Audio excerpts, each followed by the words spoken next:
Human babies eat, fart, poo, crawl, lay down and cry, looking like shriveled prawns.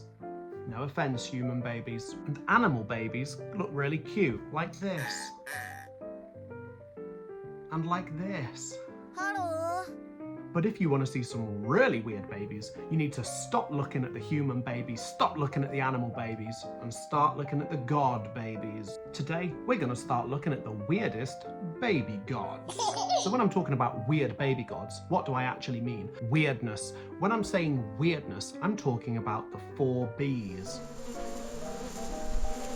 No, not those Bs. Words begin with B. I'm talking about birth, behaviour, babysitters, and I'm talking about bodies. What makes a baby weird?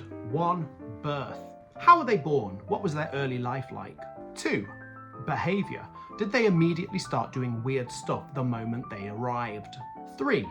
Babysitters. Was the way that they were raised a little bit unusual? 4. Was their body weird in some way? Just as a little reminder here, weird is good. We're celebrating the oddity and so should you. What about the baby gods? What am I going on about? Well, we're talking here about gods when they were babies. Some of the Greek gods are pretty much always shown as babies, like Eros. But I can also include those other gods who've got very strange origin stories. Bring on those weird mythical babies. Oh great, now I've lost my glasses. Not like that. Be more gentle next time. Myth and chips? Chips? What on earth is this utter nonsense I'm watching? First up today, I want to talk about Hermes. He grows up to be the messenger god, a trickster god, a psychopomp, meaning he's the soul guide, he takes people's souls to the underworld. But all of this is in his later life. What about when he was a baby? Let me tell you, my friend, he was a weird baby. I think it might be time. Stretching is good for the body. Story time. The goddess Maya, one of the Pleiades, or the 7 sisters, gave birth to Hermes in a cave. Her quiet, chilled existence was ruined the moment this chatterbox infant popped out. Hello, Mother. Why, this is a splendid world. Pleasure to meet you. I'm off for an adventure now, He said, probably. And this definitely would have terrified his mother, Maya. She was likely frustrated by him already, so she sent him off to play in the valley. Hermes wandered off out of the cave, went exploring, saw a tortoise shell and a dead sheep, and decided to smush them together. And boom, the baby invented the lyre by weaving sheep guts between the horns of the dead sheep, shoving those horns into a tortoise shell. He created a musical instrument. Thanks, Hermes, you weird baby. Who you calling a liar? Oh, I've never told a lie in my life. I am a truth teller. Oh, you were referring to this. Oh yes, this is a lyre. This one's not made of tortoise or turtle or guts or bits of sheep. This is the more modern one. I'm actually an expert at playing this. Sometimes when I do this, people get very emotional.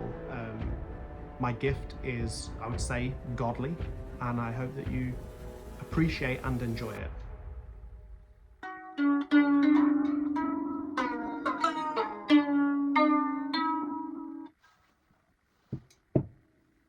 That was my tribute to Aries. Anyway, the last bit of the story is Hermes ended up also committing theft as a baby, stealing Apollo's cows. This next section is very realistic and feels like a movie. It isn't real life, don't worry. Guys, just give me a minute, would you? My head is absolutely killing me. I need a bit of water. Ganymede! Ganymede! Water! Get me some water. Thank you.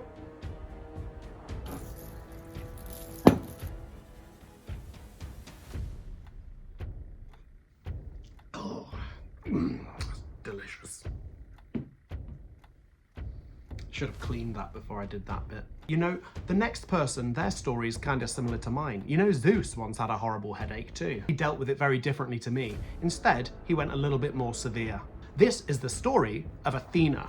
I like to think of her as www.Athena because she's the goddess of wisdom, war, and weaving. Let me tell you more. Athena was very important. She was Zeus's deputy. She was the only other god who was allowed to chuck his bolts. That's how important she was. But her beginnings were pretty weird too. Check this one out. Story time. Zeusy Zeus was moaning about his head pain to anyone who would listen. He was worried about one of his children growing up to destroy him, so he decided to eat his first wife, the Titaness Metis, to stop her from giving birth to a rebel. Backfire. Metis was already pregnant, and because she and her unborn child were both immortal, they remained alive inside Zeusy Zeus. Demeter, goddess of the harvest, was responsible for the grain, but not all the grain, because Zeus had migraine. Like, migraine is a really bad headache. It's a joke that works on multiple levels. Bruh.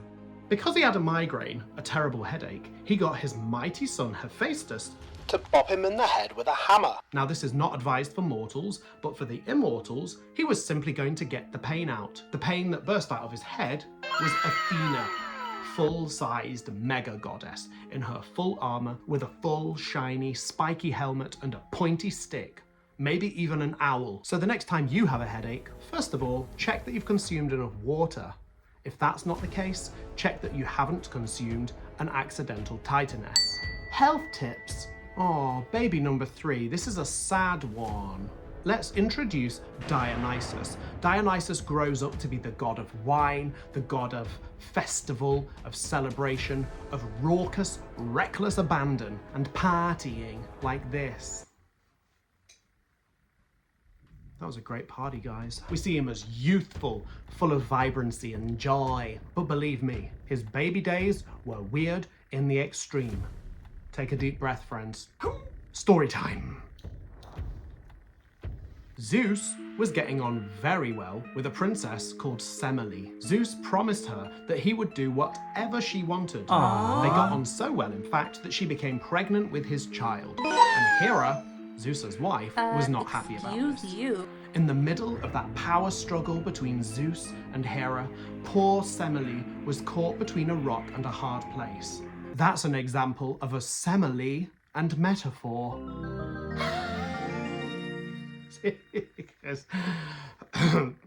because Semele sounds like simile, and rock and a hard place is a metaphor. Hera, pretending to be helpful, advised Semele to ask Zeus to reveal what he really looks like, to let Semele see Zeus the same way that Hera sees him. It was a rotten trick. Zeus arrived in all his godly thunder and lightning form, because he made a promise, and promises can't be broken. It caused a huge fire, and poor Semele gave birth very early and died in the flames. The baby wasn't ready to be in this world yet, so Zeus did the only appropriate thing. He tucked the little baby up in his thigh muscle. This is an example of Zeus becoming legnant. Pregnant in the leg, legnant. You're welcome, use it wisely. When the leg baby was ready to be born, Zeus undid the stitches and out popped Dionysus, the leg baby. And then, after a short period of being disguised as a goat, Dionysus was entrusted to Silenus. In his infinite wisdom, Zeus thought that Silenus, the god of drunkenness, would be the perfect foster carer for baby Dionysus. Hence, baby Dionysus gets the taste for wine pretty much from week 1, and so he becomes the wine god. Lots of babies whine, but not like Dionysus.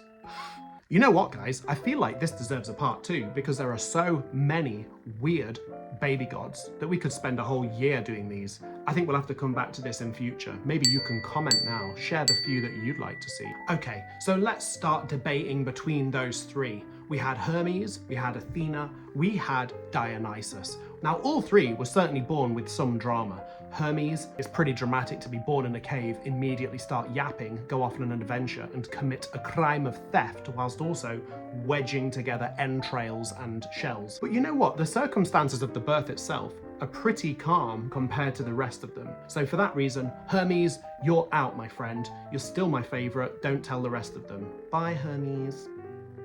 Just trying out that new wave. So that leaves 2. I know this is a cop-out, But I'm gonna have to call this one a draw. Who am I to go against Athena? She's cool, she's got the power of Zeus without any of his awkwardness. I like her, I can't go against her. Dionysus, love that guy. There's so much to know about him. I'm actually reading about him right now. This is my Dionysus book. Words and pictures, growing my brain power. I just learned some more. Next time, we're going to be talking about which of the Greek gods or goddesses I would like to be my new parent. With no offence meant to my actual parents, I want a god one. See you next time. I'm going to go and eat some chips now. All right, bye.